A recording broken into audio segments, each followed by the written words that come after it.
ng Pilipinas dito sa mga kilos na to, ang pinakamahalagang mga bansa na sa paligid po ng Pilipinas, ang ASEAN. 10 miyembro ng ASEAN, 10 ay tahimik, kundi tahimik tulad ng pananalita ni Prime Minister ng Singapore Lee Kuan Yew. Does the Philippines want to be a battleground between the US and China?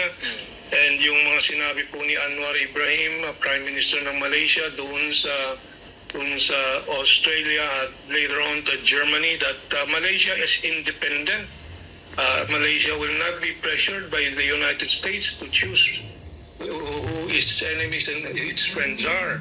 Ito ang ipinunto ng geopolitical analyst at historian na si Professor Herman Laurel kaugnay sa tila pakikipag-alyansa ng administrasyon sa Estados Unidos at pagkuha ng suporta sa ibang bansa hinggil sa pinag-aagawang teritoryo ng Pilipinas at China sa West Philippine Sea. Ayon kay Laurel, kapansin-pansin na mga kilos ni Pangulong Bongbong Marcos ay nakasandal sa Estados Unidos. Duda naman ito sa mga pangako ng Amerika sa Pilipinas. Sa Estados Unidos lagi. Ginagamit po ng kasangkapan sa propaganda ng US laban sa China po ito sa kanilang paghanda ng panibagong teatro ng giyera.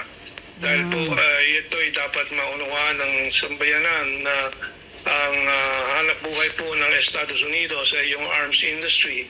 At manalo-matalo, tubo pa rin ang arms industry at yun po ang hari po sa politika po ng Estados Unidos. Sakali naman aniyang mauwi sa giyera ang sigalot sa West Philippine Sea ay wala itong pakinabang para sa bansa.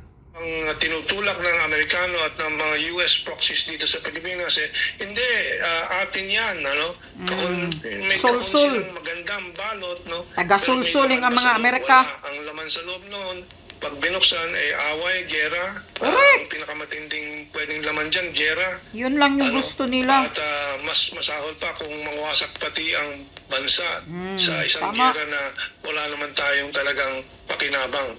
Exactly. Sinabi naman ni Laurel, di tulad ng Pilipinas, ang ibang bansa na umaangkin din ng teritoryo sa West Philippine Sea ay nagkakaroon ng pakikipag-usap sa China.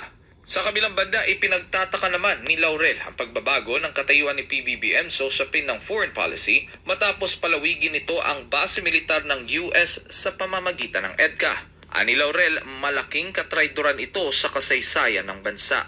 Sa ating kasaysayan po, malaking katrayduran po itong pag-aproba po dyan dahil ano bang pakinabang ng Pilipinas dyan? Wala po. So far, after this revival in February 2023, nakadagdag ba yan sa ating ekonomiya?